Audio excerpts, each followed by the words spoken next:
Hello, this is Matt Singer. I'm the arts and culture editor at Willamette Week, and my guest today is Lillian Karabaic. She is the host of the radio show and podcast Oh My Dollar, which is focused on personal finance. Lillian, thank you so much for talking to me today. Yeah, thanks. I feel like I've been appreciating these as a viewer because I've realized how isolated we've all been. So it's fun to get to provide content on the other side. Right. Yeah, we're all in this together, even though we are trying to maintain our separation. Yeah.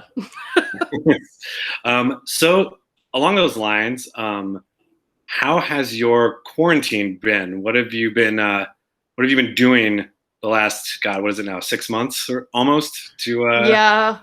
pass the time? Oof. Is it really that long? I have been it's been interesting. So like as the host of personal finance show, one thing that you kind of discover is a lot of people get really burnt out on the topic of personal finance. And just because it's saying the same things over and over, there's not that many new ideas in personal finance.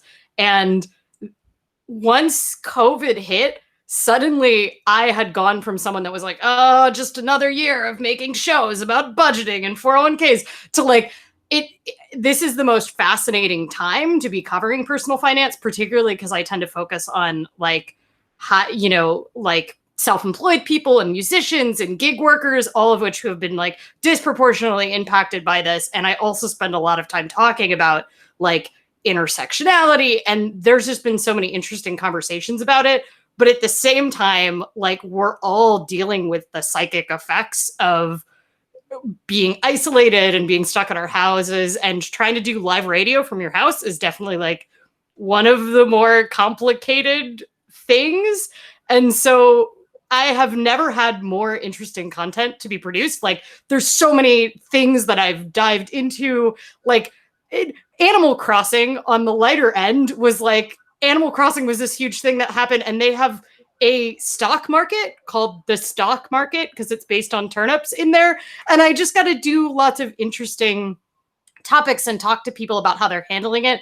And I think a lot of the stigma around money has like people are more willing to talk about personal finance now than they were a year ago. So what are like the most common questions then that you have been hearing from people, since you've said that, like, there is kind of this uptick in interest in personal finance, during the pandemic. What are you like hearing the most from people? And in Oregon in particular, we have, I think, possibly been the worst state at getting unemployment assistance to freelancers and part-time workers. It's really a shame, but having covered this, I haven't seen another state do so poorly at it. There were people who applied in March when they started losing gigs as musicians who should 100% qualify for it that still haven't seen a dime from the Oregon unemployment system. And even people that are in like kind of more traditional categories where they work a regular job, but it was part-time. And the Oregon unemployment system has been such a mess. So from local listeners, all of the stuff that I've been getting has been about unemployment. But at the very beginning of the recession, I used to do or at the very beginning of COVID, I used to do like a every other week live stream that was just like a casual get together. And I started doing them weekly every Saturday once this hit, thinking, oh, this will just be like for 2 months while we're in lockdown. And it's ended up being this very consistent thing that is like a community building exercise. And it's just like live streaming on YouTube. I eat a donut and then I talk about the economy and I answer whatever questions people have. And the questions started out as very specific. What is the what is going on with rent moratorium? How are different countries responding? Where is all this money that the government is spending coming from? Like what's happening? And it's pivoted completely to more esoteric questions like, why does the stock market keep going up when all my friends have lost their jobs? Like it's been a lot more like existential economics questions, which are fun for me as someone who used to always focus on answering really tangible questions. I've realized that we are all just like, we've realized we don't really understand what's going on with the economy. Is there a, obviously the U.S. is shit the bed with this in more ways than one. Is there, from an economic standpoint, is there a particular country that where you saw them, their model sort of helped, from an economic standpoint, helped people through this, in an exceptional way? You're going to hate to say this, but the country that's actually done the best and recovered the best has actually been China.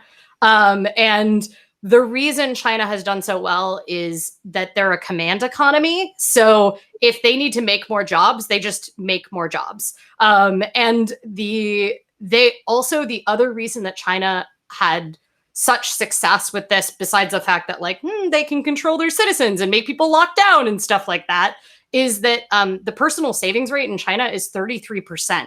That is the average amount that a Chinese citizen saves. And so unlike America, where before this, we were averaging 3.5% as the average personal savings rate. And 40% of Americans, if they don't get their next paycheck, don't know how they're going to make their rent. They just had more savings in the bank in order to weather this.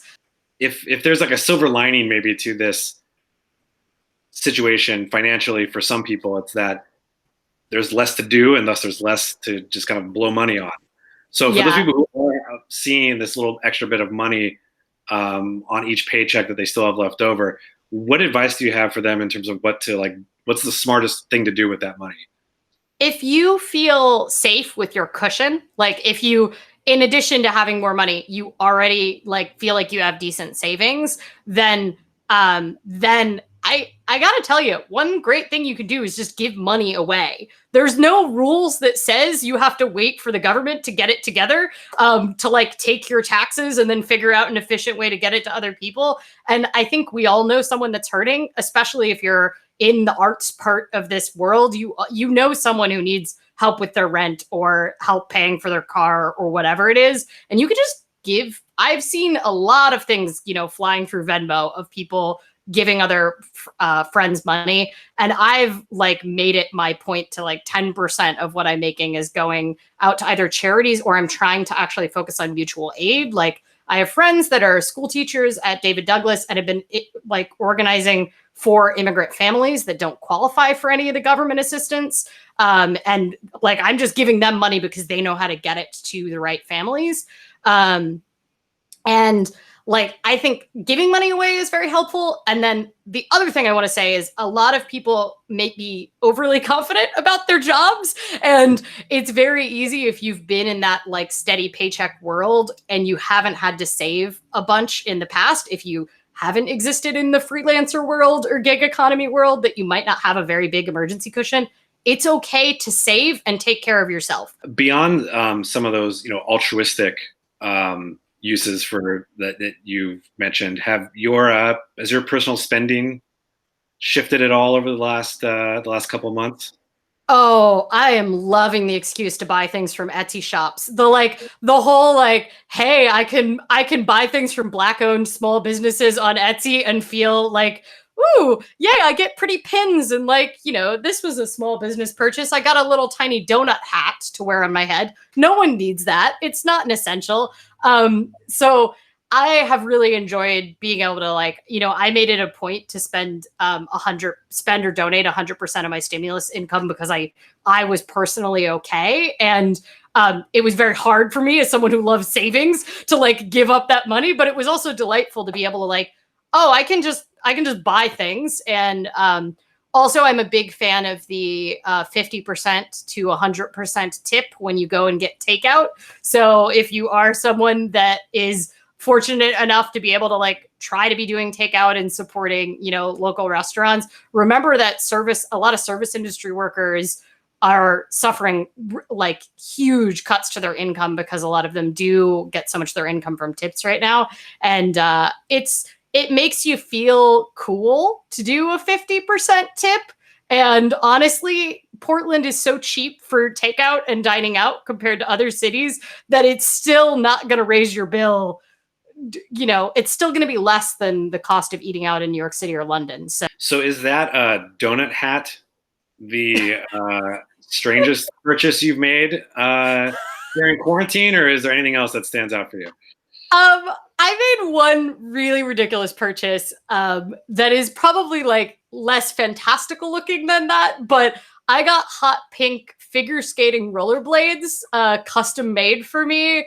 And the reason I did that is because all the rinks are closed right now. And obviously, being immunosuppressed, I'm not supposed to leave my house.